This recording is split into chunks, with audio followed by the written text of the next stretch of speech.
Bonsoir, merci d'être venus très nombreux pour cette première, puisque le film est sorti aujourd'hui. Les passagers de la nuit, c'est tout le monde peut s'installer, on a commencé la séance.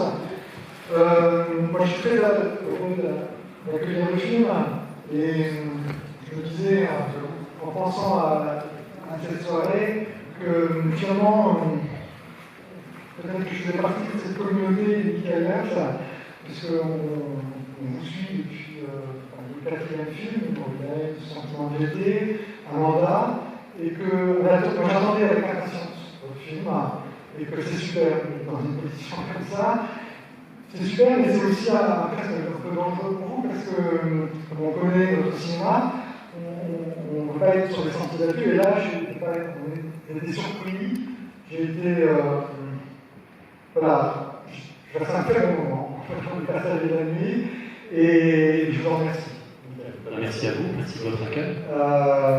Et donc cette soirée, puisque c'est un remerciement au début, elle est faisable parce que Roxane Arnold, je ne sais pas si elle est là, elle est là, c'est sorti. Je vous remercie, l'animatrice de Pyramide et celle qui s'occupe de la distribution de Pyramide. Je remercie aussi Pierre Guyard, qui est le producteur du film. Il est là, derrière.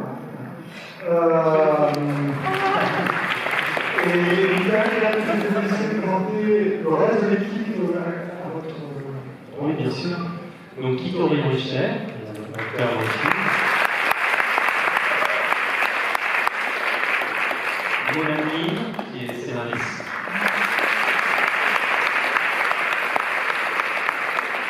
Michael Varese, premier assistant réalisateur.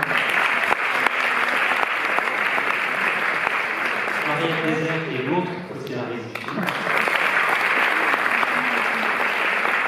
Et mon cher ami et producteur, Pierre Guyard.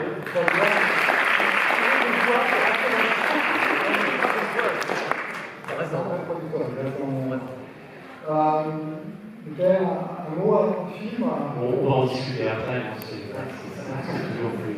Non, mais pour remercier de votre accueil, que dire évidemment, un bonheur d'avoir une salle remplie. Vous imaginez notre fébrilité, ce qu'on est de notre sortie, donc merci pour votre présence et votre projection. Voilà.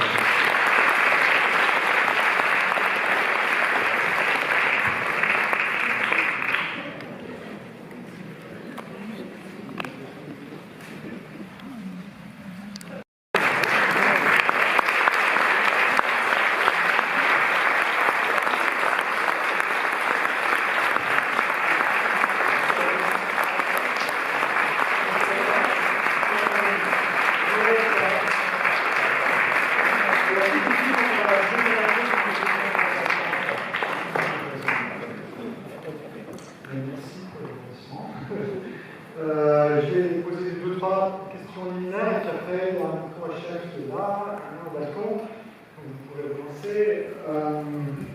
Michael, question qu'on va se poser traditionnellement sur ce film, et je suis pas contente, c'est pourquoi les années 80 ? C'était l'impulsion première. Les films, c'est toujours des choses, on va dire, un mélange de choses assez concrètes.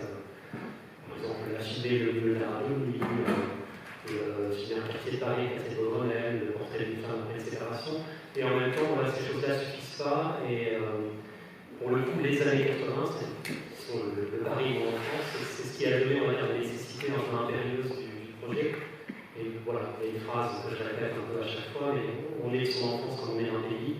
Et pour moi, c'est vraiment le ferment du projet, essayer de capturer des sens, des sensations, des images, des sonorités de cette époque-là. Pas dans la perspective d'un paradis perdu ou avec une volonté nostalgique, mais parce que je me sens vraiment constitué de ces années.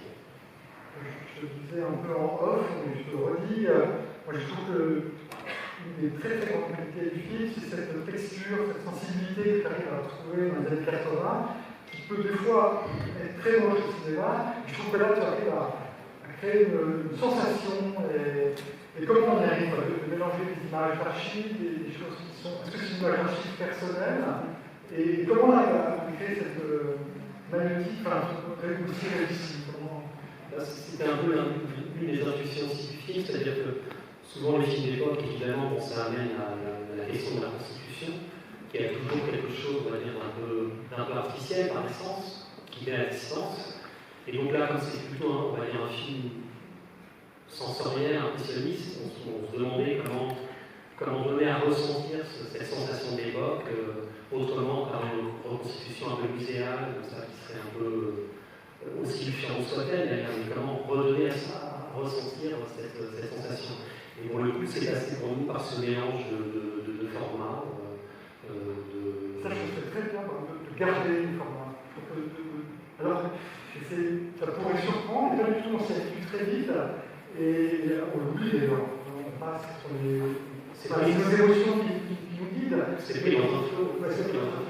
Effectivement, l'idée de la collusion de ces images, de provenance de la nature diverse, il y a le format du film, évidemment, il y a plein d'images qu'on a fait aussi avec une petite caméra Bolex et une caméra mécanique, on monte, qui permet de faire des plans assez courts de 20-30 secondes, qui ont une tessiture particulière qui ressemble un peu au film de famille Super 8 de l'époque. Il y a des images d'amateurs qu'on a intégrées aussi, qu'on a trouvées à l'INA ou sur Internet. Puis il y a des extraits de films. Voilà, on pensait que, avec Sébastien, avec Marion la monteuse, que tout ça permettrait de donner vraiment, d'infuser cette sensation d'époque davantage que une reconstitution qui, par ailleurs, on n'avait pas forcément le moyen de faire. Et donc, aussi, autre grand défi, c'est la distribution formidable. Je l'écris pour Charlotte Gainsbourg, quand tu penses à ce personnage, et que la distribution arrive après, comment tu l'as construit? Non, pas du tout, j'écris jamais pour des acteurs, ça ne s'est pas présenté pour le moment. Donc voilà, dans le scénario, et évidemment, il y a deux. Charles Gainsbourg lui propose le film parce que je me dis que sur ce personnage, elle a une forme d'ambivalence, une qualité que je trouve intéressante, ce que je me projette sur elle, sans la connaître plus que ça, mais c'est-à-dire une vraie sensibilité comme ça qui est à fleur, en vraie identité. Une sensibilité qui est à fleur comme ça, et en même temps un vrai centre de gravité, je trouve une colonne vertébrale, elle a cette. Que je trouvais ce qui semblait important pour le personnage d'Elisabeth. Et là, la grande maîtresse de la nuit, la radio, évidemment, elle voit, elle charrie un imaginaire collectif très fort, évidemment. Et puis après, il y a tous ces. Ces jeunes, merveilleux aussi, Tito, Noé, Mégane, là, c'est des rencontres qui sont autrement, par biais d'essais, d'échanges, de dialogue, et comment constituer effectivement un sentiment de famille, de foyer, de famille élargie, avec tous ces gens. On va donner un micro à Noé. Noé, quand vous avez lu le scénario, votre première réaction à chaud, et dites-nous, ce que les années 80, pour vous, c'est une vraie histoire. Oui, j'ai été. C'est pas ce qui m'a touchée. Non, j'ai été touchée par le scénario, par vraiment le lien qu'il y a entre chaque personnage. Ça m'a beaucoup ému de voir de l'entraide en fait, dans cette famille. Ils sont tellement différents les uns des autres et en même temps ils s'entraident et ils respectent leurs différences pour que chacun s'élève à sa place. Ça m'avait beaucoup touchée et je trouvais ça rare. Souvent dans les films, après j'en sais rien, mais j'avais l'impression de voir souvent des personnages qui se déchirent, de faire des films sur les personnages qui se déchirent pour telle ou telle raison. Et là vraiment, oui, j'avais été émue par ça et puis par le personnage. C'était un tout. Et donc, tourner avec Charlotte Gainsbourg et Emmanuel Parr, qui sont des grandes actrices, qui font partie de l'histoire du cinéma français, ça vous impressionnait pas? C'était pas quelque chose de compliqué à gérer. Je ne sais pas ce que ça veut dire. Si, j'étais impressionnée, c'était pas compliqué, c'était simple parce que c'était simple. Donc ça se faisait naturellement. Oui, bien sûr, j'étais impressionnée. J'aime bien le cinéma plutôt d'eux, qui est encore une fois complètement différent et que j'adore. Ça vous est formidable, mais pour vous, c'est une marche.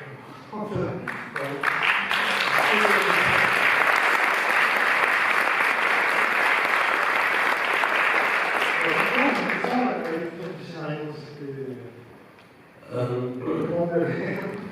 En fait, c'est vrai qu'on a lu le scénario après les castings, et moi, la lecture du scénario, il y a cette sensibilité-là que j'ai retrouvée dans les dialogues et dans les dialogues qui étaient écrits, et les scènes et le film, qui était une continuité de ce que j'avais eu comme sensibilité avec Marion, qui était la directrice de casting, oui, qui j'avais fait le casting, et les échanges que j'avais eus avec Michael, qui ont fait que c'était une continuité de.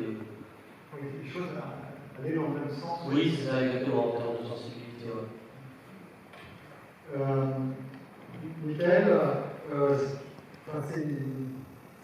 est-ce qu'il y a beaucoup de choses personnelles? C'est une question un peu idiote, mais je la pose parce qu'on sent que les choses sont très senties et très sensibles, parce qu'il y a beaucoup de vous dans cette famille, dans la famille que vous avez. Bien sûr, il y a beaucoup de moi dans tous les personnages, dans toutes les situations. Donc c'est extrêmement autographique dans ce sens-là. Mais en même temps, ça n'est pas du tout parce que c'est pas mon histoire, donc c'est évidemment un mélange. Ouais, voilà. Ouais. Ça n'est pas mon histoire, en même temps on se loge un peu partout quand on fait un film, je pense. Bon, ça n'est pas bon là. Est-ce que Vincent, on a la question? Non. Voilà. Est-ce que ça vous a plu ou est-ce que ça ne vous a pas plu? Bon, je vais vous poser une question, parce que ce que j'ai évoqué sur les années 80, qui est c'est pas une reconstitution, pour traiter un émission d'ailleurs. Comment toi, en producteur, c'était quelque chose qui était complexe, notamment par exemple la fête de l'élection de Mitterrand, tout ça, c'est des choses qui, je trouve, fonctionnent très très bien en film. Dans de production, comment tu voyais ça? Parce que c'est compliqué, j'imagine, à gérer, non? Bon, déjà, c'est très sympa de poser des questions au producteur. Je connais Emmanuel, je sais qu'il est très gentil. Voilà. Ça fait plaisir, on n'est pas descendu pour rien. Non, en termes de production, c'est très simple parce qu'on travaille avec Michael. Il raconte qu'on est. Sa citation de Saint-Exupéry, on pourrait la sortir de la manière de faire les films, c'est-à-dire qu'on fait des films en équipe, on est les techniciens et les partenaires de Michael, comme on est une famille en fait. Et je profite de cette occasion parce qu'on est tous ensemble, je veux dire, un premier assistant, un texteur, une scénariste, une monteuse, des acteurs, tous ensemble pour dire que, effectivement, produire un film de Michael, on fait déjà tous ensemble et avec tous ceux qui sont là aussi. Et il n'y a jamais rien qui est si compliqué que ça, et cette reconstitution, elle peut paraître à la fois un peu pharaonique quand on est face au morceau, en pleine période de Covid en plus, donc avec des choses un peu impossibles à faire, impossible de tourner dans une tour de Grenelle, impossible d'éviter les masques, impossible d'éviter les circulations de voitures modernes, et en même temps, tout ça c'est que du concret qui se surpasse très facilement en fait, à partir du moment où on est tous insufflés par l'esprit, l'âme et l'humain de Michael, et ça c'est quelque chose qui a en lui, c'est-à-dire cet amour du travail collectif pour au final faire des œuvres très personnelles. Pour ceux qui ont vu ces autres films, vous verrez que c'en est la continuité directe, c'est-à-dire à chaque image, on sait que c'est lui qui l'a faite, et en même temps, on a tous ici sur cette ligne et dans l'équipe autour de lui, qui va de tous les partenaires chez Nord-Ouest, à tous les techniciens du film, à tous les créateurs et à tous les acteurs, une place centrale là-dedans.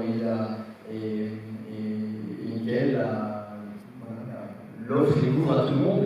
Et donc ça rend toutes ces questions de reconstitution, de production, de difficultés, peut-être d'être un jeune acteur qui commence de jouer sur le tour compliqué. Rien n'est compliqué, puisque tout se fait dans cet élan.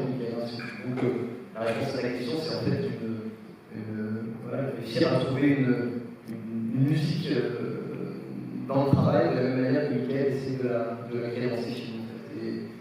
Je pense qu'on pourrait tous se retrouver ici dans cette sensation-là, malgré des trucs parfois un peu compliqués à gérer. Peut-être, j'ai le sentiment que dans ce film, il y a plus de personnages. Il y a plusieurs pistes. Et que la force du film, c'est de tenir tous ces personnages qui avancent ensemble, de façon proche, ou cette famille, bien sûr, qui est centrale. Les l'écriture, et c'est une explication à la fonction peut-être aussi en profiter. Comment ça se passe? On travaille un personnage ou on travaille tout de front? Dans un premier temps, je travaille tout de front, la première version que j'ai seule, mais effectivement, après, peut-être que Maud peut parler du travail sur les personnages. Effectivement, je l'ai conçu au départ comme un film un peu bicéphale. Je pense que les deux personnages, voilà, principaux en tout cas qui portent, ont des destins un peu parallèles.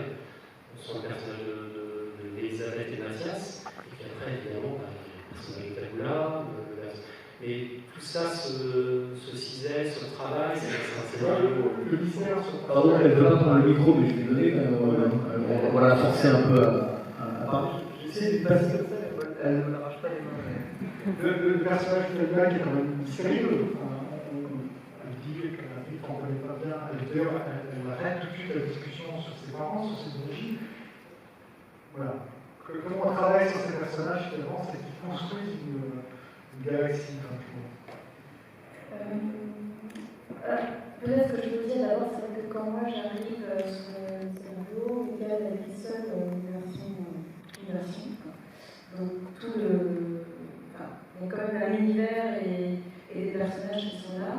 Et c'est vrai que quand je suis arrivée, je me souviens d'une étape où le scénario fait 170 pages et Pierre est très inquiet.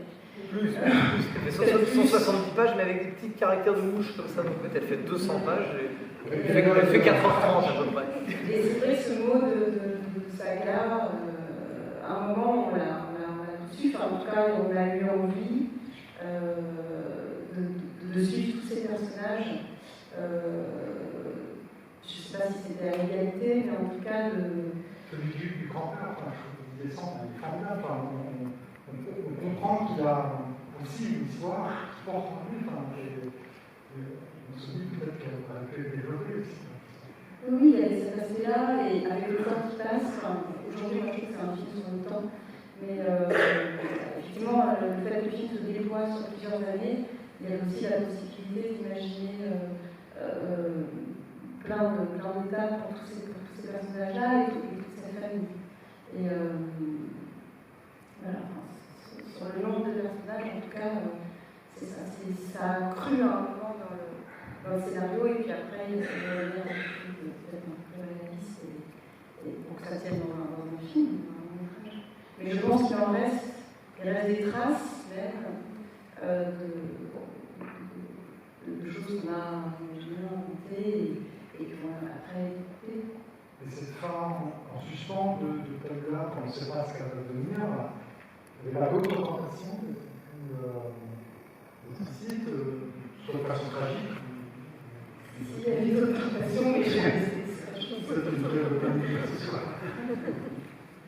Non, il y a eu plein de fins possibles, effectivement, mais c'est la fin qui nous a semblé, et ça on travaille beaucoup au scénario, mais aussi vraiment avec Marion, et je dirais qu'il m'a accompagné d'une manière formidable sur tout le film, parce que c'est un film qui a suscité plein de doutes. Et c'est des choses qu'on trouve au montage. Donc là, il y avait plein d'issues possibles, des retrouvailles entre Mathias et Tabula, des choses plus. Mais c'est la fin qui nous semblait la plus juste, en fait, par rapport au film. Pourtant, on a tourné d'autres fins aussi. Cette fin plus ouverte. Autre texture que je trouve très subtile, c'est la bande son, la musique. On sent que vous aimez ça, que vous êtes connaisseurs de cette période. Comment on construit des choses qu'on aime beaucoup et qui sont peut-être pas forcément justes, mais des morceaux, notamment ce morceau de la fin. Comment on choisit cette organisation musicale? C'est au montage aussi, c'est très difficile d'anticiper, on va dire, la manière dont une musique va s'intégrer à l'image. Il y a quelque chose de très organique, et des fois on peut avoir des idées comme ça de musique, en se disant tiens, ça va coller. Puis on les plaque sur des images, et tout à coup ça avale tout. Enfin, il y a quelque chose qui ne prend pas. Donc ça, c'est assez mystérieux, donc c'est beaucoup de tentatives. On fait des tentatives de musique. Alors, évidemment, tous ces morceaux pop qui jalonnent le film, et puis il y a cette musique originale qu'on a composée avec Anton Sanko. Donc c'est un mélange de ces morceaux d'époque, on va dire, et puis de cette BO avec cette tessiture un peu synthétique, et qui se déploie sur des thèmes. On a, avec les langues familiaristes, des thèmes plus intemporels, mélodiques, qu'on aime retrouver. Et c'est pareil, c'est vraiment un travail de montage. Ça participe de la musicalité de l'ensemble. Ce sont des tentatives, on essaie, on compose des démos, on blague des morceaux. Et... D'ailleurs, pardon, Mickaël, c'est dommage que la journée ne réagisse pas. Elle a le micro, je sais qu'elle ne peut pas du tout parler, mais je pense que c'est bien que tu notes ton point de vue là-dessus quand même. C'est un peu coquin, je sais qu'elle n'a pas très envie de parler, mais quand même. Si, c'est intéressant de l'entendre. Est-ce que vous avez arrivé au montage que Mickaël a pensé? Elle va me haïr, hein, vraiment. Une seule soirée. Non, je vais faire un vrai. Non, on a cherché, on a. Non, mais c'est un mélange de tout ce que vécu Pierre, tout ce que vécu Maud.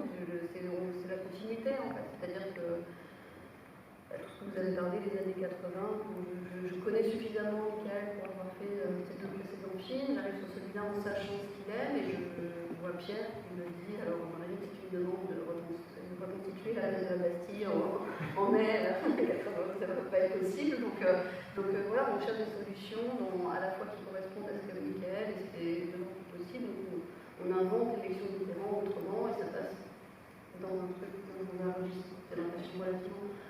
On cherche vers la poésie, quoi. Voilà, c'est vraiment ce qui guide le travail en fait. Et puis sur les personnages, je sais pas, moi j'arrive au montage où en fait j'ai pas le cadre, en fait j'ai tout ce qui est tourné, j'ai tout ce qui arrive, et après en fait c'est de l'intuition un peu de commencer à assembler les scènes et de se dire mais là j'ai quand même l'impression que se passe un truc très très fort autour de la famille en fait, et je trouve Charlotte exceptionnelle, je trouve Emmanuel exceptionnel, et puis tout d'un coup on arrive, je découvre Quito, et tout ça est légal, et je me dis mais en fait on va tous les traiter à la même. On va essayer de leur donner leur place à chacun parce qu'ils méritent d'avoir tous leur place, voilà, donc c'est pas de. C'est juste. Je sais pas, il y a un truc qui. Oui, on cherche, oui, on platonne, on étudie des choses, mais il y a quand même. Moi, au montage, j'ai une matière, quoi. À la limite, peut-être sur les archives, c'était ce qu'il y avait plus où on pouvait partir assez loin, mais je me suis interdit de. C'est des archives anonymes, c'est des archives. Oui, c'est des archives. C'est quand même essentiellement des demandes de recherche qu'on a fait à l'INA, mais c'est vraiment on a fait des demandes très précises. Je savais ce que c'était Mickaël. J'allais pas. En fait, les années 80, c'est le moment où la vidéo a commencé à arriver et il n'était pas question de ramener de. C'est peut-être très bête, je ne sais pas, forcément, c'est quand même pas.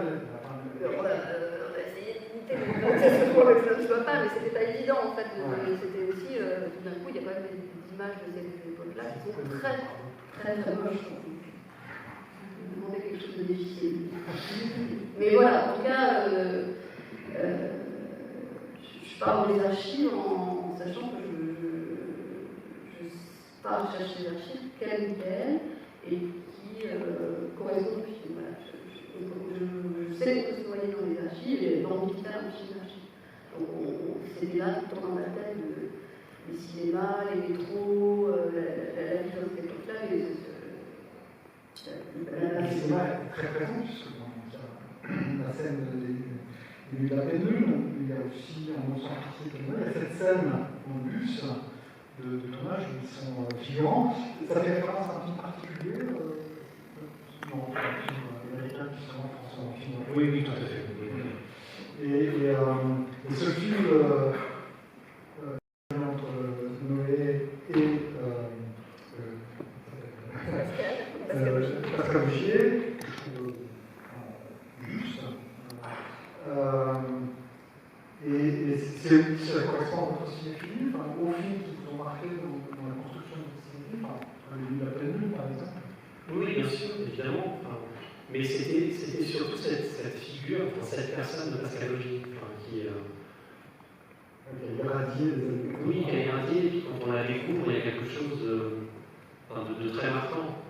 À l'époque, quand je découvre ça, sûrement fin de l'adolescence, c'est la première fois que je vois une actrice qui ne rentre pas dans la copie d'un personnage, mais qui est là, dans sa façon de se mouvoir, dans sa façon de parler, sa musicalité, qui impose ce qu'elle est elle à l'écran. Il y a quelque chose qui est complètement fascinant. Et c'est vrai que c'est une figure marquante, c'est une manière de rendre hommage, en tout cas, c'est un personnage qui traverse le film comme un fantôme, et qui est construit effectivement en effet miroir avec le personnage de Tania. On prend la société dans le métro, enfin, tout le monde le reconnaît, enfin, c'est pas grave d'ailleurs. Et il y a une scène dans le parc de Séville-Julie, enfin, il y a aussi. C'est volontaire. Rivet, c'est de la faute de Marion. C'est elle qui l'a mis un jour, je suis arrivé dans la salle de montage. C'est important que je regarde parce que peut-être que certains ne reconnaissent pas. C'est une belle scène de métro aussi. Bon, je vais vous laisser la parole. C'est bon parce que.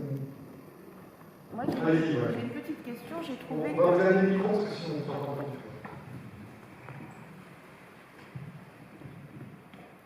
Donc, moi, les années 80, c'est mon adolescence et le vécu quand j'étais jeune adulte. Et j'ai trouvé que tout était très bien retranscrit. Alors après, c'est un avis personnel. Les années 80, je trouvais que c'était très glauque.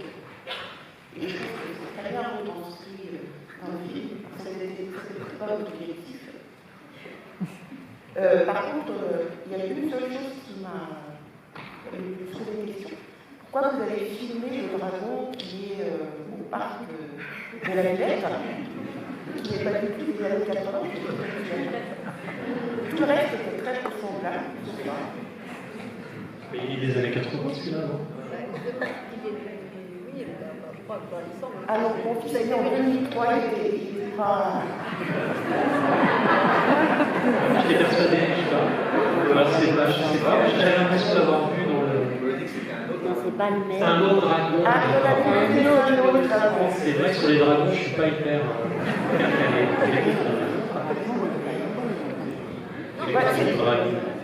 En fait, en tout cas, c'est un clin d'œil qui sont du Nord. C'est vraiment anecdotique, hein, parce que tout le reste, j'ai vraiment reconnu les années 80, que moi je trouvais laide, hein, au niveau de l'architecture, au niveau des vêtements, au niveau de la musique, pour la plupart.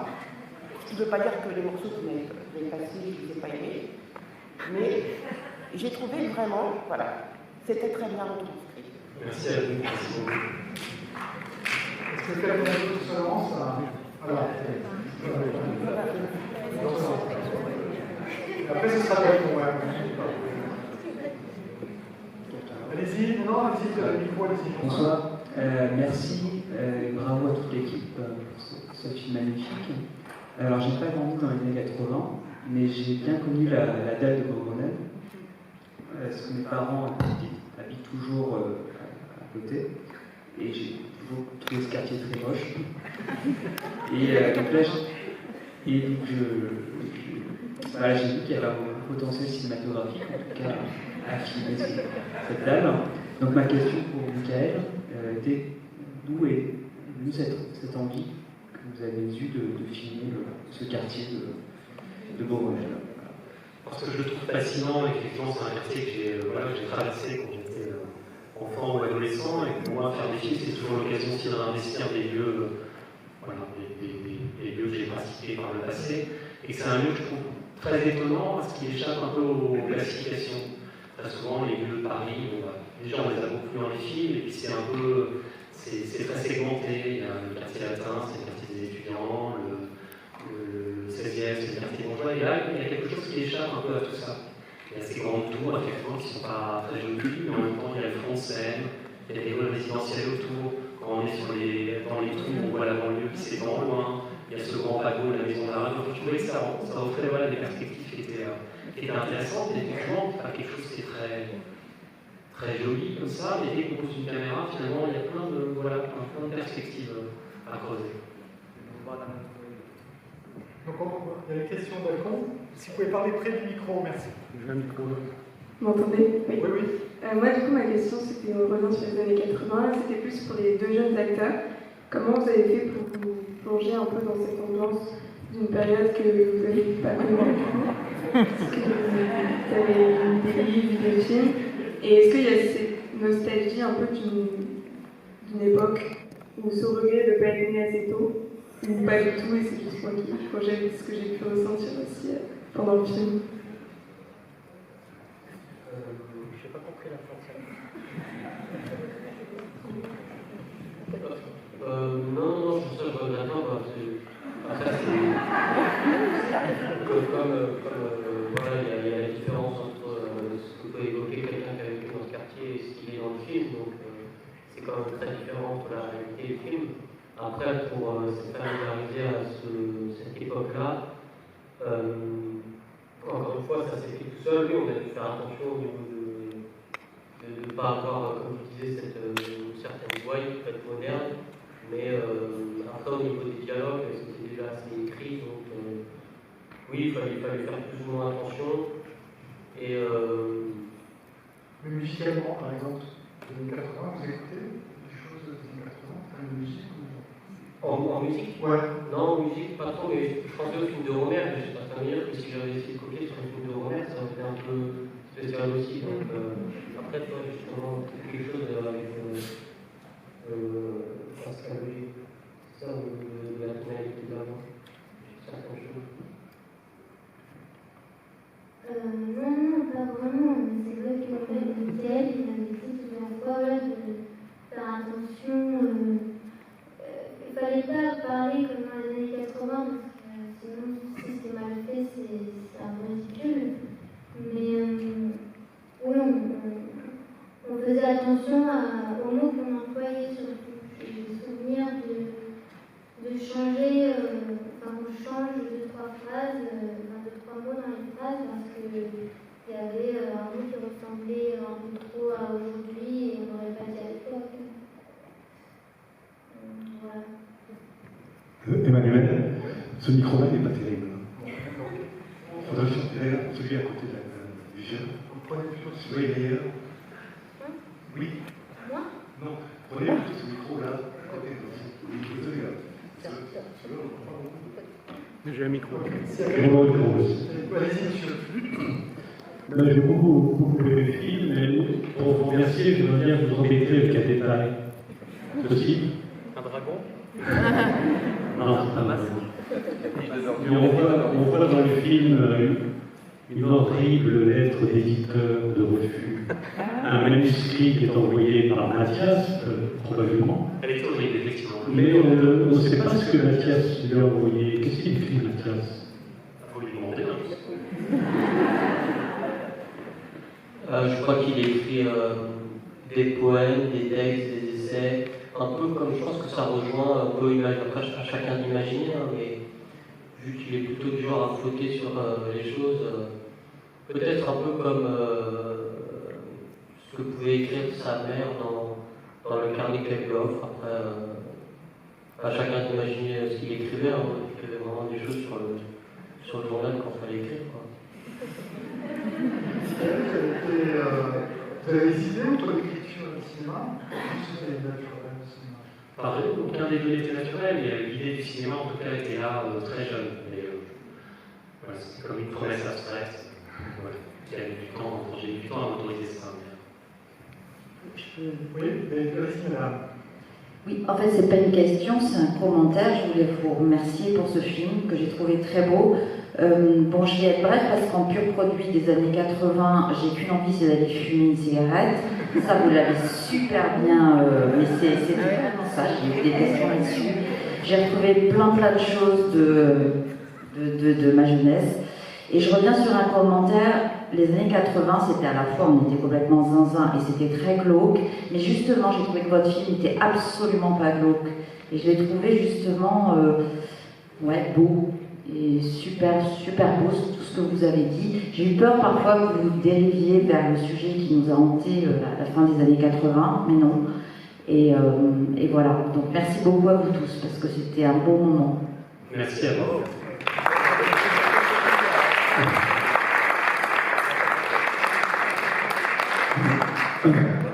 J'ai la parole, donc j'en profite. Vous m'entendez bien là? Oui, très bien.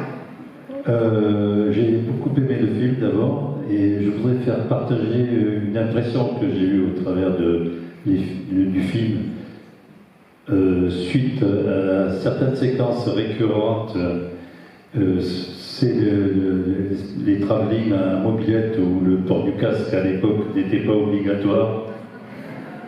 Et à partir de ce moment-là, de cette séquence, ces images, de façon un peu métaphorique, c'est vrai qu'il y a une liberté qui se dégage à travers le film. Bon, moi j'ai fixé un peu sur le port du casque qui n'était pas obligatoire, Et du coup, ça permet de voir les visages et par rapport à la période que nous avons vécue récemment, avec les masques, tout ça, enfin, il y a quelque chose qui se dégage vraiment de fraîcheur, de liberté. Et même la fin, malgré les événements tragiques qui sillonnent qui jalonnent le film, je trouve qu'il y a quand même une ouverture. Enfin, tous les personnages avancent. Enfin, tout au moins, on peut se mettre dans cette perspective d'optimisme. Et je trouve vraiment que c'est réussi. Merci. Merci beaucoup. Merci. On va prendre une dernière question au bas. Premier balcon, parce qu'il y en a. Alors, deux questions à prendre. Ouais, je vous remercie beaucoup pour ce film. Moi, je trouve qu'il ne fait pas années 80, moi je trouve qu'il fait très années 2022. Et j'étais très surpris que ce soit un homme qui fasse ce film sur des femmes. Et j'étais très surpris de votre sensibilité, d'arriver à aborder le cancer du sein, la façon dont vous le faites, d'arriver à aborder vraiment la place des femmes. Et vraiment, pour moi, c'est une nouvelle position des hommes par rapport au féminisme.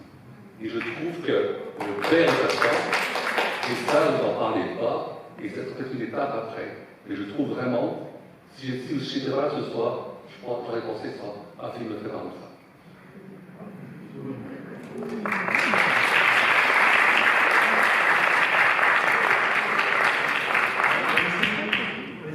Oui, bonsoir. Donc déjà, bravo pour le film.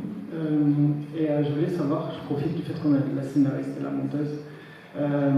J'aime beaucoup le lien, en fait, le rapport au film Les Passagers de la nuit. Et je trouve que, en fait, c'est un film choral sans en être un. Parce que dans les films chorales, soit les personnages se retrouvent à la fin, soit ils se croisent jamais. Et là, tous les personnages sont les passagers de l'un par rapport à l'autre, etc. Et je voulais savoir si ce côté-là avait été écrit ou si c'est vraiment au montage que, justement, par exemple, le grand-père qui est là sans être là,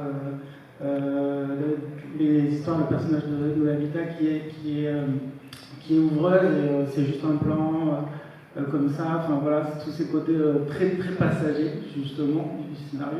Est-ce que c'est quelque chose qui a été écrit ou est-ce que voilà, ça a été réfléchi au montage Ce sont les deux, en fait. C'est à la fois écrit et effectivement après on réinvente. Enfin, ce sont des films tellement, on va dire, qui ne sont pas basés sur des grandes histoires, sur des grands chamboulements. Tout ça est affaire de rythme et ce que vous dites, trouver les bonnes nuances, les bonnes. Et donc après vraiment, l'enjeu c'est de retrouver ça, cette vérité au montage. J'ai l'impression que c'est les deux écritures du film. C'est un peu impossible de le dire, mais voilà, on l'écrit d'abord. Il n'y a pas d'improvisation sur le tournage. Et après, voilà, c'est vraiment avec Marion, on retrouve la vérité du film. Et cet équilibre, effectivement, choral. Bon. Merci à tous. Merci à vous.